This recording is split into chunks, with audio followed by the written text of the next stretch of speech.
Hey everybody, welcome to wooguitarlessons.com, and today's lesson, then, what I'm going to be talking about is something called chord diagrams.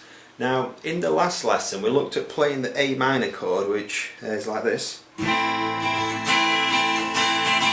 Okay, that's the A minor. And when we were learning the chord, I told you where to put your fingers, and I showed you what the chord looked like written in guitar tab. Hopefully now you should be familiar with guitar tabs and be able to read the basics of them at least. But there's actually another way that you might see chords written, especially perhaps like on the internet or in guitar tab books. So a guitar chord, then, if you take a look at the screen, if you take a look just to the side of the video, you'll see like a box, and that's what a guitar chord diagram looks like. So if I just talk you through it, the A minor, which sounds like this, if you look at this chord position, that's actually what you'll see in that chord diagram.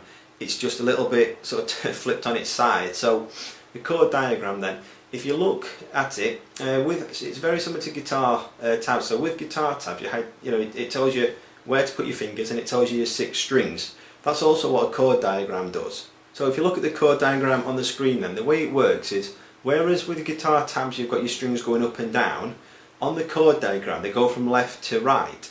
So look at the chord diagram then.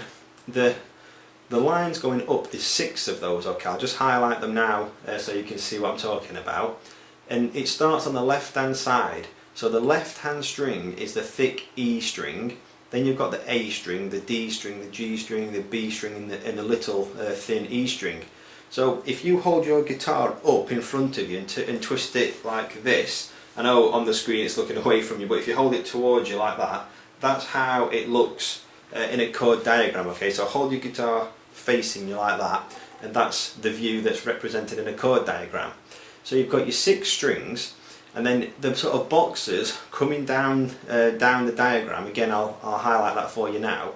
Those are going to be the frets. Okay, so if you look to the top left hand side, you can see I've put a number 1 there.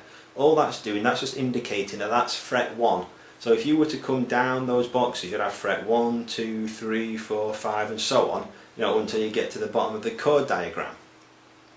So if you look at the markers now, then, where they've got the numbers in, what those markers are telling you are it's indicating what fret and what string to hold. So if you look at a sort of circle on the top row, what that's saying is put a finger.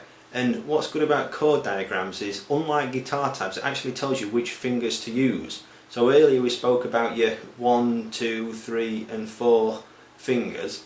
Well, if you look at that, you can see it's got 1, 2, 3, and that's actually telling you which fingers to use. So what the chord diagram is saying then is put your first finger, so that's going to be your index finger, onto fret 1 because it's in the top row, and if you look, it's string 2 because it's like the second string up from the right. Okay, so string 2 like that. So that's the first note.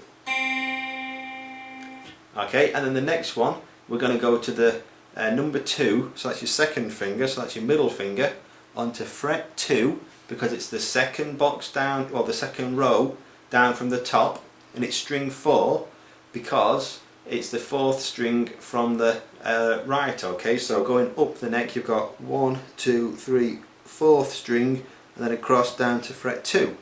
So those are 2 notes so far.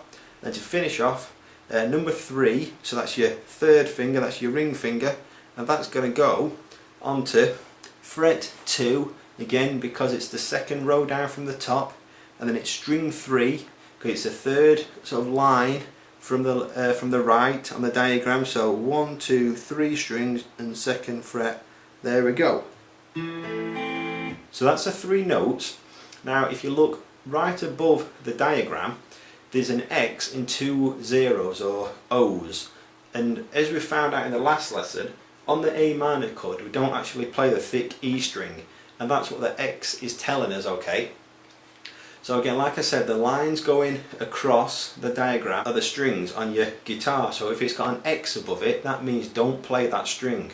So as you can see, it's got an X above the thick E string, so we're not going to play that note. Okay, but if you look at the A string and the little E string, they've both got that O above it, which means open, which means we want to play that string but don't hold anything down, okay? So it's like this. Okay, so that is the same A minor that we played in the last lesson. Like I said, the only difference about it is instead of looking in tab format, you know, we've had a look at how to read the same chord in a chord diagram.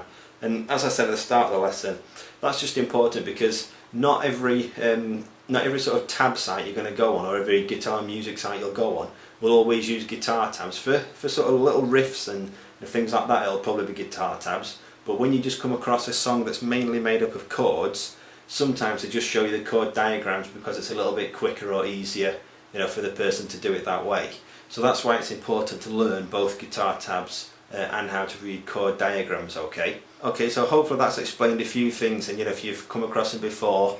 And what we're going to do in the next lesson then is I'll just show you a few different chords. What we'll do is, rather than just show you, where to put your fingers and talk about guitar tabs, I'll continue to use these chord diagrams so you get a little bit more familiar with them, alright?